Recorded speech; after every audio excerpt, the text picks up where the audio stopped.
ನಮಸ್ತೆ ಫ್ರೆಂಡ್ಸ್, ನನ್ನ ಚಾನೆಲ್ಗೆ ನಿಮಗೆ ಸ್ವಾಗತ. ನಾನು ಡಿಂಪಲ್, ನಿಮ್ಮ ಪ್ರೀತಿಯ ಕನ್ನಡದ ಹುಡುಗಿ.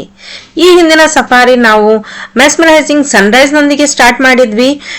ಸ್ಮಾಲೆಸ್ಟ್, ಲಾರ್ಜೆಸ್ಟ್ ಆಂಟಿಲೋಪ್ ತೋರಿಸಿದೆ ನಿಮಗೆ. ಸಿಂಹ ಮತ್ತು ಸಿಂಹಿಣಿಯರ ಗುಂಪು ತೋರಿಸಿದೆ. ಚೀತಾ ಹೇಗೆ ವಿಲ್ಡಬೀಸ್ಟ್ ಅನ್ನ ಹಂಟ್ ಮಾಡ್ತು, ಮತ್ತೆ ಚೀತಾ, ಝೀಬ್ರಾ, ಜಿರಾಫೆ ಇವುಗಳ ಪುಟಾಣಿ ಮರಿಗಳನ್ನು ತೋರಿಸಿದೆ. ಮತ್ತೆ ಜೋರಾದ ಮಳೆಯಲ್ಲಿ ಹೇಗೆ ಪ್ರಾಣಿಗಳು ನೆಂದ್ಕೊಂಡು ಹೋಗ್ತಾ ಇದ್ವು ಅನ್ನೋದನ್ನ ತೋರಿಸಿದ್ದೇನೆ ನಿಮ್ಗೆ. ಇವತ್ತಿನ ಸಫಾರಿಯಲ್ಲಿ ನಮ್ಗೆ ಏನೇನ್ ನೋಡ್ಲಿಕ್ಕೆ ಸಿಗ್ತದೋ ಇನ್ನು ಗೊತ್ತಿಲ್ಲ. ನಮ್ಗೆ ಇನ್ನು ಸಫಾರಿ ಸ್ಟಾರ್ಟ್ ಆಗಿಲ್ಲ, ಜಸ್ಟ್ ನಮ್ ರೂಮಿಂದ ನಾವು ಹೊರಟಿದ್ದೇವೆ ಅಷ್ಟೇ. ನೋಡಿ, ನಮ್ಮ ರೆಸಾರ್ಟ್ ಅಲ್ಲೇ ಝೀಬ್ರಾಸ್ ನೋಡ್ಲಿಕ್ಕೆ ಸಿಕ್ಕಿದಾವೆ ನಮ್ಗೆ ಬೆಳಗ್ಗೆ. ಇವತ್ತು ಚಳಿ ತುಂಬಾನೇ ಜಾಸ್ತಿ ಇದೆ. ಮೋಸ್ಟ್ಲಿ ನಿನ್ನೆ ಮಳೆ ಬಂದಿತ್ತಲ್ಲ, ಅದರಿಂದಾಗಿ ಇರಬೇಕು. ಇಲ್ಲಿ ನಾನು ನಿಮ್ಗೆ ಬ್ರಿಡ್ಜ್ ಕೆಳಗಡೆ ತಾಲೇಕ್ ರಿವರ್ ತೋರಿಸಿದ್ದೆ ಅಲ್ಲ, ನಿನ್ನೆ ಮಳೆಯಿಂದಾಗಿ ಇವತ್ತು ಆ ರಿವರ್ ತುಂಬಿಕೊಂಡು ಹರಿತಾ ಇದೆ. ಇವಾಗ ಕತ್ಲೆ ಇದೆ, 5:45 ಅಷ್ಟೇ, ಹಾಗಾಗಿ ತೋರಿಸ್ಲಿಕ್ಕೆ ಆಗ್ತಿಲ್ಲ. ಇದು ಹೀಗೆ ಹರಿತಾ ಇದ್ರೆ ನಾನು ನಿಮ್ಗೆ ವಾಪಸ್ ಬರ್ಬೇಕಾದ್ರೆ ತೋರಿಸ್ತೀನಿ.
ಇವತ್ತು ಮತ್ತೆ ನಮ್ಗೆ ಇಮಾನಿ ಮತ್ತೆ ಅವಳ ಮರಿಗಳನ್ನು ನೋಡೋ ಅವಕಾಶ ಸಿಕ್ಕಿದೆ.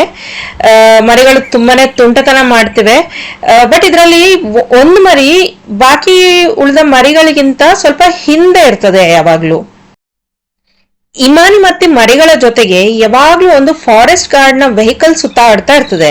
ನನ್ಗೆ ಮೊದ್ಲು ಅನಿಸ್ತಿತ್ತು, ಈ ತರ ಫುಲ್ ಟೈಮ್ ಈ ಫಾರೆಸ್ಟ್ ಗಾರ್ಡ್ ವೆಹಿಕಲ್ ಇವುಗಳ ಜೊತೆಗಿದ್ರೆ ಇವುಗಳು ಡಿಸ್ಟರ್ಬ್ ಆಗೋದಿಲ್ವಾ ಅಂತ ಹೇಳಿ. ಬಟ್ ಸ್ವಲ್ಪ ಹೊತ್ತು ಅಬ್ಸರ್ವ್ ಮಾಡಿದ ನಂತರ ಗೊತ್ತಾಯ್ತು, ಇಮಾನಿ ಮತ್ತು ಮರಿಗಳು ಫಾರೆಸ್ಟ್ ಗಾರ್ಡ್ ವೆಹಿಕಲ್ ನೊಂದಿಗೆ ತುಂಬಾನೇ ಫ್ರೆಂಡ್ಲಿ ಆಗಿವೆ. ಮರಿಗಳು ಗಾಡಿ ಹತ್ರ ಹೋಗಿ ಆಟ ಆಡೋದನ್ನು ಕೂಡ ನೋಡಿದ್ದೇನೆ ನಾನು. ಸೊ ಅದರಿಂದ ಗೊತ್ತಾಯ್ತು, ಈ ಫಾರೆಸ್ಟ್ ಗಾರ್ಡ್ಸ್ ಪ್ರೊಟೆಕ್ಷನಿಗೋಸ್ಕರ ಹೋಗ್ತಿದ್ದಾರೆ ಅಂತ ಹೇಳಿ. ಯಾಕಂದ್ರೆ ಈ ಎಲ್ಲ ಟೂರಿಸ್ಟ್ ವೆಹಿಕಲ್ ಒಂದೇ ಸಮನೆ ಹೋಗಿ ಮರಿಗಳ ಹತ್ರನೇ ಸುತ್ತ ಹಾಕ್ತಾ ಇರ್ತಾರೆ. ಸೊ ಹಾಗಾಗಿ ಅದನ್ನ ತಡಿಲಿಕ್ಕೆ ಫಾರೆಸ್ಟ್ ಗಾರ್ಡ್ಸ್ ಹೋಗ್ತಿರ್ತಾರೆ. ಇಮಾನಿ ನಂತರ ನಮ್ಗೆ 2 ಸಿಂಹ ಹಾಗೂ 2 ಸಬ್ ಅಡಲ್ಟ್ ಸಿಂಹದ ಮರಿಗಳು ಸಿಕ್ಕಿದವೆ. ಇನ್ನೊಂದು ಸಿಂಹ ಆಚೆ ಒಂದು ಗಾಡಿ ಹಿಂದೆ ಇದೆ, ಸೊ ನನಗೆ ವಿಡಿಯೋದಲ್ಲಿ ಕ್ಯಾಪ್ಚರ್ ಮಾಡ್ಲಿಕ್ಕೆ ಆಗ್ಲಿಲ್ಲ. ಇವುಗಳು ಆಕ್ಚುಲಿ ಇಲ್ಲಿ ಈ ನೀರನ್ನು ದಾಟಿ ಆಚೆ ಕಡೆಗೆ ಹೋಗ್ಬೇಕು ಅಂತ ಹೇಳ್ಕೊಂಡು ಟ್ರೈ ಮಾಡ್ತಾ ಇದ್ದಾರೆ. ಈ ಸಿಂಹ ಏನು ನೀರಲ್ಲಿ ಈಜ್ಕೊಂಡು ಆಚೆ ಕಡೆಗೆ ಹೋಗ್ಬೋದು, ಆದ್ರೆ ಈ ಮರಿಗಳು ಇನ್ನು ಚಿಕ್ಕವು. ಸೊ ಹಾಗಾಗಿ ಈ ನೀರಿನ ಪ್ರವಾಹವನ್ನ ದಾಟ್ಕೊಂಡು ಹೋಗ್ಲಿಕ್ಕೆ ಅವುಗಳಿಗೆ ಸಾಧ್ಯ ಇಲ್ಲ. ಮೋಸ್ಟ್ಲಿ ಇದ್ರ ಅಮ್ಮ ಎಲ್ಲ ಆಚೆ ದಡದಲ್ಲಿ ಇದ್ದಾರೆ ಅಂತ ಅನ್ಸ್ತದೆ. ನಮ್ ಡ್ರೈವರ್ ಹಾಗೆ ಹೇಳ್ತಿದ್ರು. ಸೊ ಗೊತ್ತಿಲ್ಲ ಇವಾಗ ಇವುಗಳು ಹೇಗೆ ಈ ನೀರನ್ನು ದಾಟಿಕೊಂಡು ಹೋಗ್ತವೆ ಅಂತ ಹೇಳಿ. ಇದು ನಿನ್ನೆ ಮಳೆ ಬಂದಿದ್ರಿಂದ ಈ ತರ ತುಂಬಿಕೊಂಡು ಹರಿತಾ ಇದೆ. ಮರಿಗಳು ನಾರ್ಮಲಿ ಅಮ್ಮನ ಜೊತೆಗಿರ್ತವೆ, ಆದ್ರೆ ಇಲ್ಲಿ ಅಪ್ಪನ ಜೊತೆ ಮರಿಗಳನ್ನ ನೋಡಿ ತುಂಬಾ ಸರ್ಪ್ರೈಸಿಂಗ್ ಅನ್ಸ್ತಿದೆ ನನ್ಗೆ. ಮೋಸ್ಟ್ಲಿ ರೆಸ್ಪಾನ್ಸಿಬಲ್ ಅಪ್ಪ ಇರಬೇಕು.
ಸೇಫ್ ಜಾಗ ನೋಡಿ ನಮ್ಮ ಗೈಡ್ ಗಾಡಿ ನಿಲ್ಲಿಸಿದ್ದಾರೆ ಬ್ರೇಕ್ಫಾಸ್ಟ್ಗಾಗಿ. ಇಂಥ ಜಾಗದಲ್ಲಿ ಬ್ರೇಕ್ಫಾಸ್ಟ್ ಮಾಡಲಿಕ್ಕೆ ತುಂಬಾ ಎಕ್ಸೈಟಿಂಗ್ ಆಗಿದೆ. ಇನ್ನೊಂದು ಎಕ್ಸೈಟಿಂಗ್ ನ್ಯೂಸ್ ನಾನು ನಿಮ್ಗೆ ಹೇಳ್ಬೇಕಂತಿದ್ದೇನೆ. ಕಾಡಿನಲ್ಲಿ ಎಲ್ಲೂ ನಿಮ್ಗೆ ವಾಶ್ರೂಮ್ ಸಿಗೋದಿಲ್ಲ. ಹಾಗಾಗಿ ಈ ತರ ಯಾವ್ದಾದ್ರು ಮರದ ಹಿಂದೆ ಇಲ್ಲ ಸೇಫ್ ಆಗಿರೋ ಪೊದೆ ನೋಡಿ ನೀವು ವಾಶ್ರೂಮ್ಗೆ ಹೋಗ್ಬೇಕಾಗ್ತದೆ. ಸೊ ಇದು ಒಂದು ಎಕ್ಸ್ಪೀರಿಯನ್ಸ್.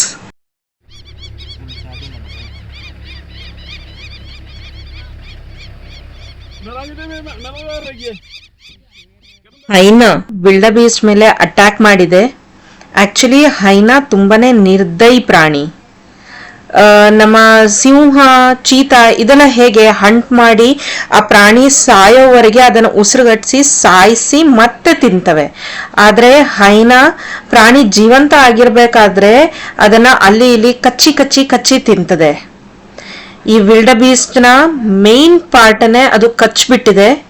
ಪಾಪ ಈ ವಿಲ್ಡಬೀಸ್ಟ್ ನೋವಲ್ ಕೂಡ ಇಷ್ಟು ದೂರ ನಡ್ಕೊಂಡು ಬಂದಿದೆ. ಅದರ ಅವಸ್ಥೆ ನೋಡಿ ನನಗೆ ಬೇಸರ ಆಗ್ತಾ ಇದೆ. ತುಂಬಾನೇ ಜಾಸ್ತಿ ಗಾಯಗೊಂಡಿದೆ ಇದು. ಈ ತರ ಬದುಕೋದಕ್ಕಿಂತ ಸತ್ತೋದ್ರೇನೆ ಒಳ್ಳೇದು ಅಂತ ಅನ್ಸ್ತದೆ ಇದು. ಯಾಕಂದ್ರೆ ಬದುಕಿನೂ ಇದಕ್ಕಿದು ಈ ತರ ಮೇನ್ ಪಾರ್ಟ್ ಆಲ್ರೆಡಿ ಡ್ಯಾಮೇಜ್ ಆಗಿರ್ಬೇಕಾದ್ರೆ ಅದಕ್ಕೆ ಅದು ನೋವಿಂದ ಬದುಕ್ಲಿಕ್ಕೂ ಸಾಧ್ಯ ಇಲ್ಲ. ಆದ್ರೂ ಜೀವ ಉಳಿಸ್ಲಿಕ್ಕೋಸ್ಕರ ಓಡ್ತಾ ಇದೆ. ಇದರ ಬ್ಲಡ್ ಎಲ್ಲ ಕಡೆ ಬಿದ್ದಿದೆ ಅದ್ರ ದಾರಿ ಉದ್ದಕ್ಕೂ. ಆ ಬ್ಲಡ್ ನ ವಾಸನೆ ನೋಡಿಕೊಂಡೇ ಹೈನಾ ವಿಲ್ಡಬೀಸ್ಟ್ ಅನ್ನು ಫಾಲೋ ಮಾಡಿ ಬರ್ತಾ ಇದೆ. ನಾವಿವಾಗ ಈ ವಿಲ್ಡಬೀಸ್ಟ್ ಮತ್ತೆ ಹೈನನ್ ಫಾಲೋ ಮಾಡಿ ಹೋಗ್ತಾ ಇಲ್ಲ. ಬಟ್ ಹೋಪ್ಫುಲಿ ವಿಲ್ಡಬೀಸ್ಟ್ ಸತ್ತು ಹೋದ್ರೆ ಒಳ್ಳೇದು ಅಂತ ಅನ್ಸ್ತದೆ ನನ್ಗೆ. ಪಾಪ ಬೇರೆ ಜೀಪ್ನವರು ಈ ವಿಲ್ಡಬೀಸ್ಟ್ ಅನ್ನ ಫಾಲೋ ಮಾಡ್ಕೊಂಡು ಹೋಗಿದ್ದಾರೆ. ಅವರಿಂದ ಗೊತ್ತಾಯ್ತು ಈ ವಿಲ್ಡಬೀಸ್ಟ್ ಅನ್ನ ಸಿಂಹ ಕೊಂದ್ ಹಾಕ್ತು ಅಂತ ಹೇಳಿ. ಒಳ್ಳೇದೇ ಆಯ್ತು.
ಹಿಪ್ಪೋಗಳ ಹಿಂಡು ಸಿಕ್ಕಿದೆ.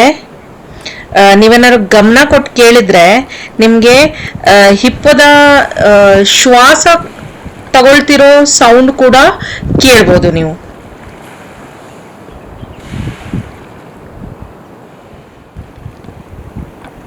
ಶ್ವಾಸ ತಗೊಳ್ಬೇಕಾದ್ರೆ ನೀರನ್ನ ಮೇಲಕ್ಕೆ ಚಿಮ್ಮಿಸ್ತವೆ. ಅದು ನೋಡ್ಲಿಕ್ಕೆ ತುಂಬಾ ಚೆನ್ನಾಗಿರ್ತದೆ. ವಿಡಿಯೋದಲ್ಲಿ ಕ್ಯಾಪ್ಚರ್ ಮಾಡ್ಲಿಕ್ಕಾದ್ರೆ ತೋರಿಸ್ತೀನಿ ನಿಮ್ಗೆ.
ಅಡಲ್ಟ್ ಹಿಪ್ಪೋಸ್ 4 ರಿಂದ 6 ನಿಮಿಷಗಳ ಕಾಲ ನೀರಿನೊಳಗಡೆ ತನ್ನ ಶ್ವಾಸ ಕಂಟ್ರೋಲ್ ಮಾಡಿ ಕುತ್ಕೋಬಹುದು.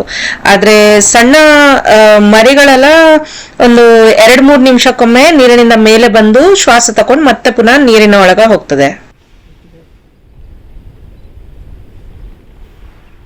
ಹಿಪ್ಪೋಗಳ ಸೈಜ್ ನೋಡಿ, ಬಾಪ್ರೇ ಹೇಗಿದಾವೆ.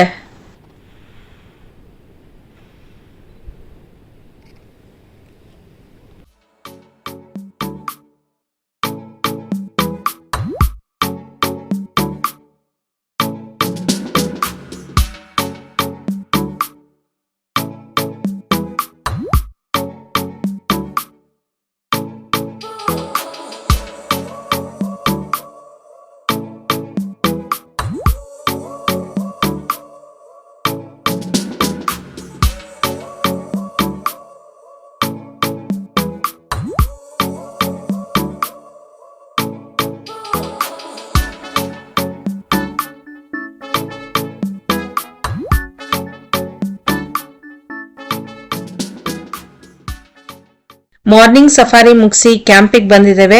ಊಟ ಮುಗಿಸಿ ಸ್ವಲ್ಪ ರೆಸ್ಟ್ ಮಾಡಿ ಈವ್ನಿಂಗ್ ಸಫಾರಿಗೆ ಹೋಗ್ತೀವಿ. ಯಮ್ಮಿ ಹೋಮ್ಲಿ ಫುಡ್ ಹೊಟ್ಟೆ ತುಂಬ ತಿಂದ್ಬಿಟ್ಟು ನಾವಿವಾಗ ಇಲ್ಲೇ ರೆಸಾರ್ಟ್ ಅಕ್ಕಪಕ್ಕನೆ ಸುತ್ತಾಡ್ತಿದ್ದೇವೆ. ಇಲ್ಲಿ ತುಂಬಾನೇ ಚೆನ್ನಾಗಿ ಗಾರ್ಡನ್ ಮೇಂಟೈನ್ ಮಾಡಿದ್ದಾರೆ.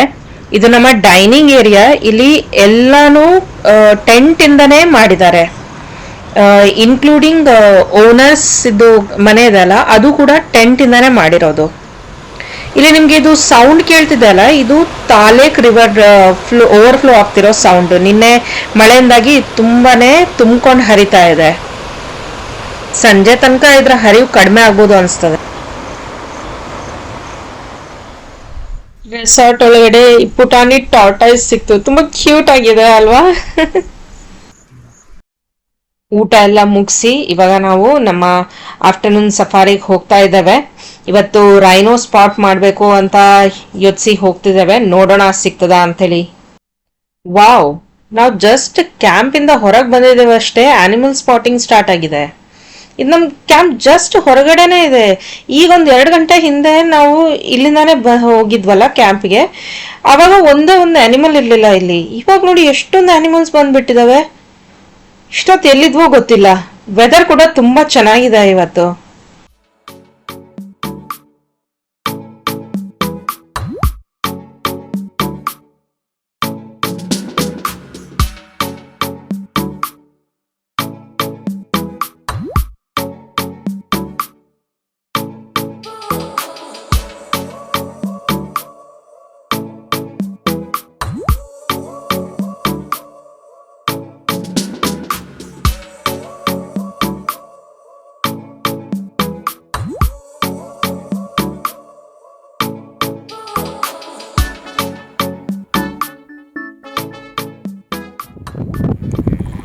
ಇಲ್ಲಿ ನೋಡಿ ವಲ್ಚರ್ಸ್, ಮಸಾಯ್ ಮಾರ ಪ್ರತಿ ಕ್ಷಣನೂ ಒಂದೊಂದು ಸರ್ಪ್ರೈಸ್ ಕೊಡ್ತಿದೆ. ದೊಡ್ಡದಿವೆ ಇವುಗಳು.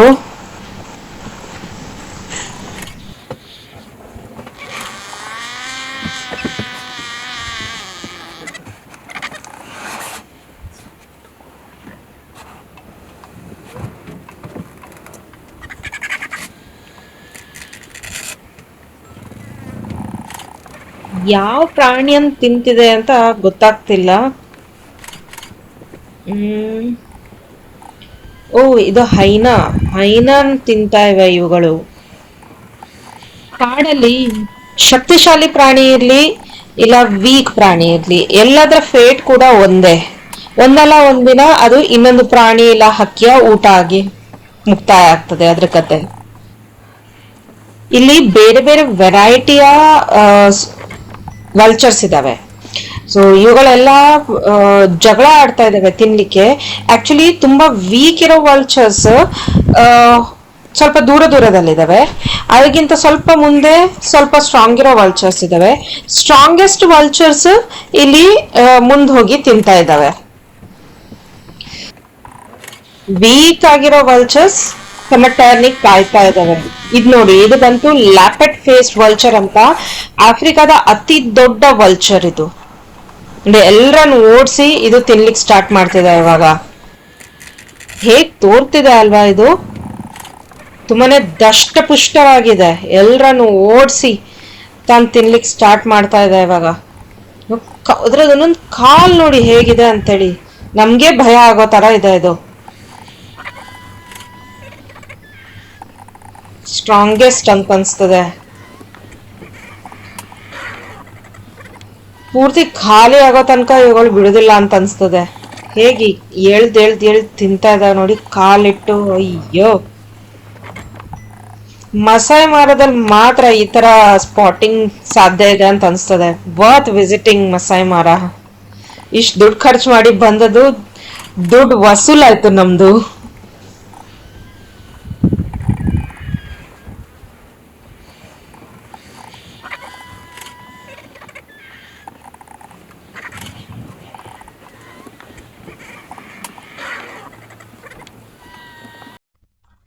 ಸಿಂಹ ಇಲ್ಲ ಸಿಂಹಿಣಿ ಅರ್ಧ ತಿಂದು ಇಲ್ಲಿ ಮತ್ತ ತಿನ್ಲಿಕ್ಕಂತ ಇಟ್ಟಿದೆ ಅಂತ ಅನ್ಸ್ತದೆ.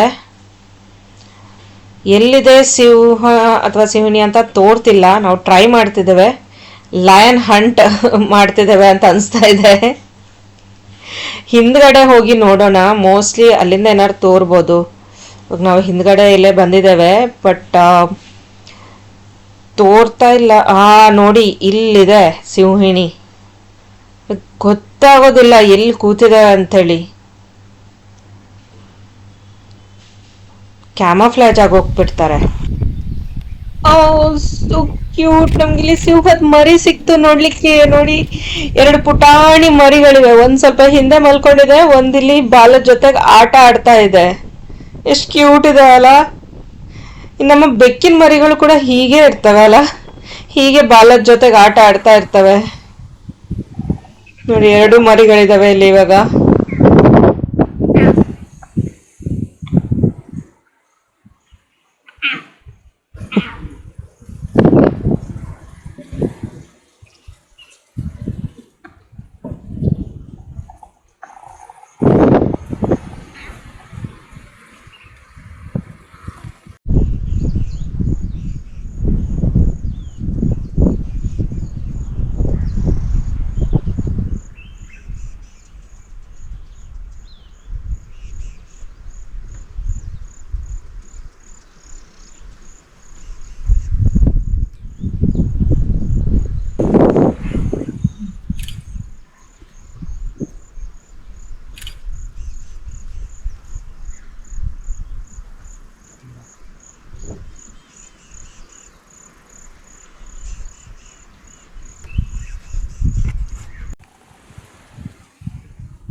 ಚಂದಮಾಮ ತುಂಬಾನೇ ಚಂದ ತೋರ್ತಿದ್ದ ಅಂತ ಹೇಳಿ ನಾವು ಗಾಡಿ ನಿಲ್ಸಿ ನೋಡಿದ್ರೆ ನಮ್ಮ ಮಸಾಯಿ ಗೈಡ್ಗೆ ರೈನೋ ಕಾಣಿಸ್ಬಿಡ್ತು.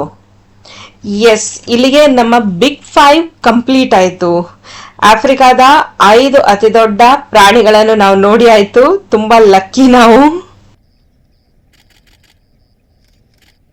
ಮಸಾಯಿ ಮಾರದಲ್ಲಿ ರೈನೋದ ಸಂಖ್ಯೆ ತುಂಬಾ ಕಡಿಮೆ ಇದೆ, ಹಾಗಾಗಿ ರೈನೋ ಸ್ಪಾಟ್ ಮಾಡೋದು ತುಂಬಾ ಕಷ್ಟ. ಆದ್ರೆ ನಮ್ಗೆ ಸಿಕ್ತು. ಎಸ್, ಇಲ್ಲಿ ನೋಡಿ ಈ ರೈನೋ ಏನ್ ಮಾಡ್ತಿದೆ, ಸ್ಪ್ರೇ ಮಾಡಿದ ತರ ಸುಸು ಮಾಡ್ಕೊಂಡು ಹೋಯ್ತು. ಹಾಗೆ ಆಫ್ರಿಕಾಕ್ ಬಂದು ನೀವು ಬಿಗ್ 5 ಅಂತ ಹೇಳ್ಬೇಡಿ. ಇಲ್ಲಿನ ಜನರಿಗೆ ಎಲ್ಲಾ ಪ್ರಾಣಿಗಳು ಒಂದೇ. ಸೊ ಹಾಗಾಗಿ ಟೂರಿಸ್ಟ್ಗೋಸ್ಕರ ಹೈಪ್ ಮಾಡಿರೋ ಬಿಗ್ 5 ಅನ್ನೋ ಟರ್ಮ್ ಅನ್ನ ಯೂಸ್ ಮಾಡಬೇಡಿ. ಎಲ್ಲಾ ಪ್ರಾಣಿಗಳನ್ನ ನೋಡಿ ಎಂಜಾಯ್ ಮಾಡಿ.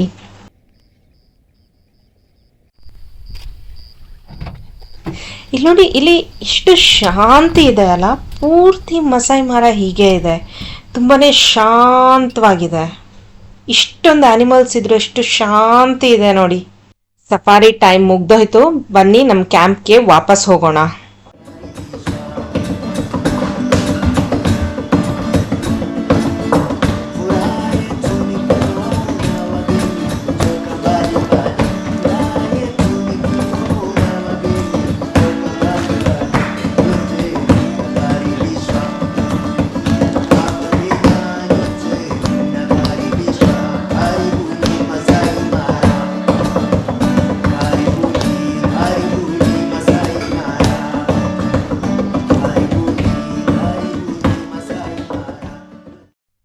ಇವತ್ತಿನ ವಿಡಿಯೋ ಇಲ್ಲಿಗೆ ಮುಕ್ತಾಯ ಮಾಡ್ತಿದ್ದೇನೆ. ನೆಕ್ಸ್ಟ್ ವಿಡಿಯೋ ಬರೋ ತನಕ ನನ್ನ ಈ ವಿಡಿಯೋನ ಲೈಕ್ ಮತ್ತು ಶೇರ್ ಮಾಡಿ. ಹಾಗೆ ನನ್ನ ಚಾನೆಲ್ಗೆ ಸಬ್ಸ್ಕ್ರೈಬ್ ಮಾಡೋದನ್ನ ಮರಿಬೇಡಿ. ಟೇಕ್ ಕೇರ್, ಬಾಯ್ ಬಾಯ್.